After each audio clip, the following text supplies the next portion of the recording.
দেখছেন কলকাতা টিভি সংবাদ সারাদিন নিয়ে আপনাদের সঙ্গে রয়েছে ভাস্বতী। আর শুরুতে অবশ্যই সন্দেশখালীর দিকে নজর রাখতে হচ্ছে, কারণ সন্দেশখালীতে বিক্ষোভের আঁচ কিন্তু ক্রমেই বাড়ছে।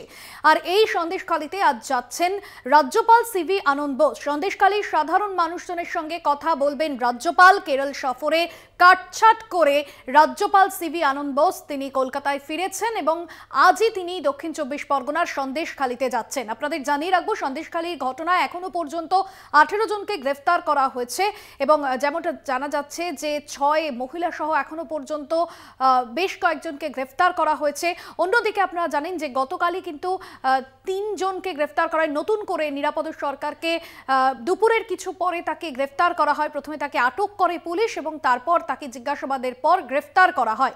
কেরল সফর কাটছাট করে চলে এসেছি এমনটাই জানালেন কলকাতায় ফিরে রাজ্যপাল সিভি আনন্দ বোস।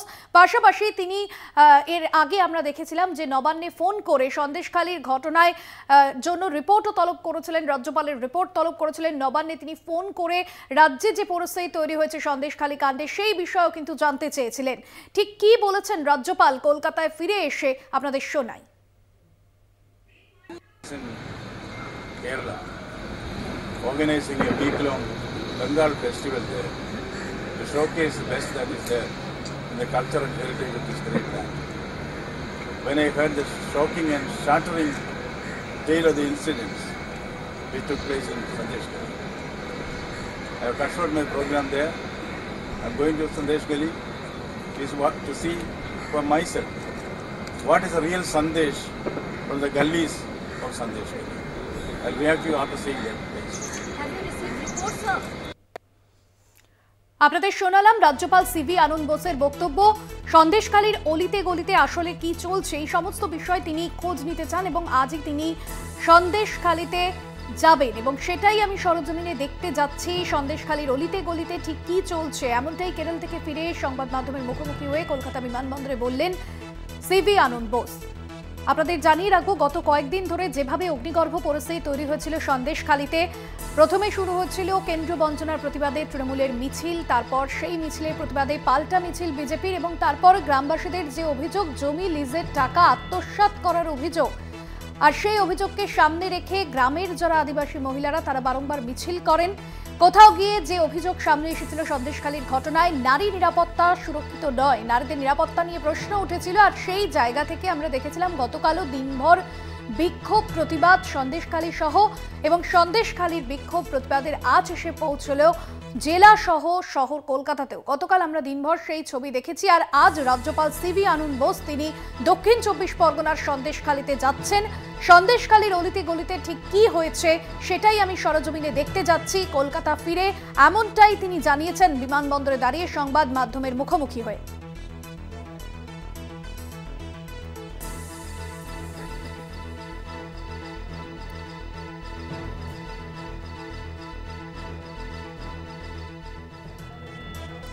সন্দেশখালীর অলিতে গলিতে আসলে কি চলছে এই সমস্ত বিষয় কিন্তু খতিয়ে দেখতে চান এবং সেটাই সরজমিনে দেখতে যাচ্ছি এমনটাই মন্তব্য করেন কলকাতা ফিরে রাজ্যপাল।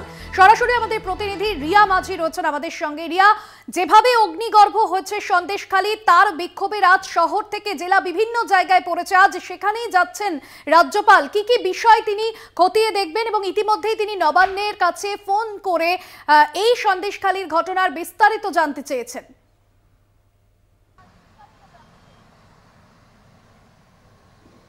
একদমই, দেখো, সাংবিধানিক প্রধান রাজ্যপাল তিনি বাইরে ছিলেন। তিনি যেমনটা মন্তব্য করলেন যে তিনি বাইরে ছিলেন এবং তিনি সেখান থেকে তার যে কর্মসূচি সেগুলো কাটছাট করে তিনি রীতিমতো এই কলকাতায় তিনি ফিরেছেন। আজকে 8:50-এর ফ্লাইটে তিনি ল্যান্ড করেছেন কলকাতা এয়ারপোর্টে এবং তারপরেই তিনি একদম সেখান থেকে সরাসরি সন্দেশখালীর উদ্দেশ্যে রওনা দিয়েছেন এবং সেই চিত্র আমার ক্যামেরা পার্সন দিলীপ রয় রয়েছে। আমি বলবো তোমাকে আগের সেই ছবিটা একটু দেখাতে, যেখানে রাজ্যপালের কনভয় ছুটে চলেছে সন্দেশখালীর উদ্দেশ্যে এবং সেখানেই কিন্তু রাজ্যপাল যেমনটা মন্তব্য করেছেন যে তিনি কেরালায় ছিলেন, কেরালার একটি প্রোগ্রাম ছিল সেখানে এবং সেখান থেকে তিনি তার প্রোগ্রাম সেখানে বসেই কেরালায় বসে তিনি সন্দেশখালীর ঘটনা তিনি তার কানে যায়, তিনি শুনেছেন পুরো ঘটনাটা এবং তারপরেই কিন্তু তিনি সেখান থেকে চলে আসেন। চলে এসে আজকেই তার যে শিডিউল ছিল সেই শিডিউলে কাটছাট করে তিনি চলে আসেন, আজকে সন্দেশখালী যাচ্ছে এবং সন্দেশখালীর পুরো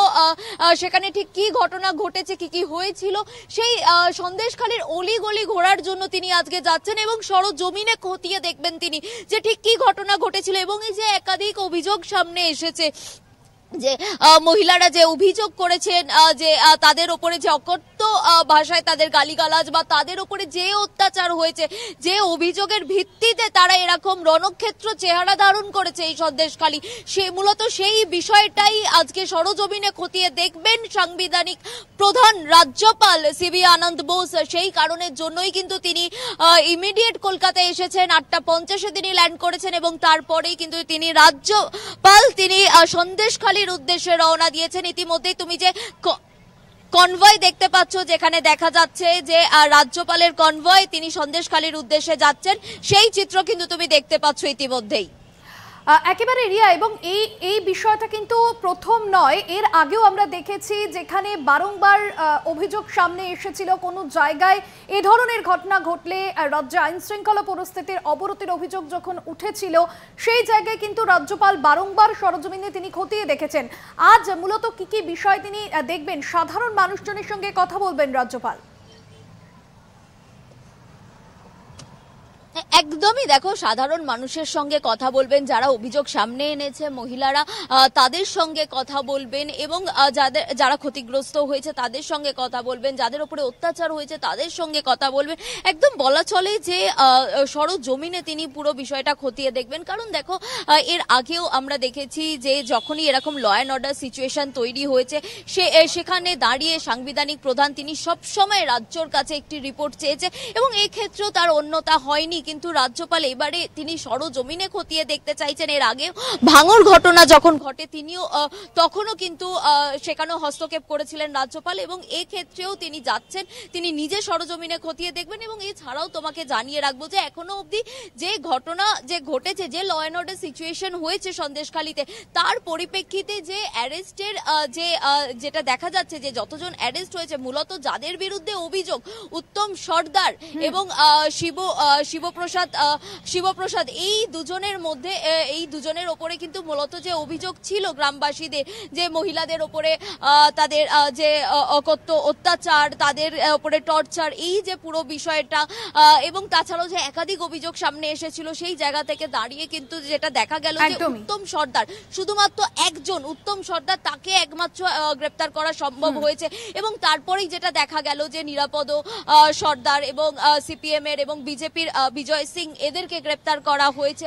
কিন্তু তাছাড়াও মূলত যাদের উপরে অভিযোগ, এই শিবপ্রসাদ যে কিনা শেখ শাহজাহানের ঘনিষ্ঠ, তাকে কেন গ্রেপ্তার করা হয়নি সেটা কিন্তু বারংবার বিরোধী দলগুলো প্রশ্ন তুলেছে। এবং সেই জায়গা থেকে দাঁড়িয়ে একদমই রিয়া, এবং সেই পরিপ্রেক্ষিতে অর্থাৎ সেই আবহে দাঁড়িয়ে আজ রাজ্যপালের সন্দেশখালী এবং সেখানে গিয়ে সরজমিনে তিনি পরিস্থিতি খতিয়ে দেখবেন, সেদিকে নজর থাকবে আমাদের। আপাতত ধন্যবাদ জানাবো রিয়া তোমায়। সরাসরি আমাদের প্রতিনিধি রিয়া মাঝি ছিলেন। সন্দেশখালীর পথে ইতিমধ্যেই রওনা দিয়েছেন রাজ্যপাল সিভি আনন্দ বোস। সন্দেশখালীতে গত কয়েকদিন ধরে যে ঘটনা ঘটেছে তা শিউরে ওঠার মতো, এমনটাই মন্তব্য করেছেন কলকাতায় ফিরে রাজ্যপাল সিভি আনন্দ বোস। সন্দেশখালীর অলিতে গলিতে কি হচ্ছে সেই বিষয়ে সরজমিনে দেখতে যাচ্ছি আমি, এমনটাই মন্তব্য করেছেন রাজ্যপাল সিভি আনন্দ বোস। কেরল থেকে ফিরে এমনটাই মন্তব্য করেছেন রাজ্যপাল।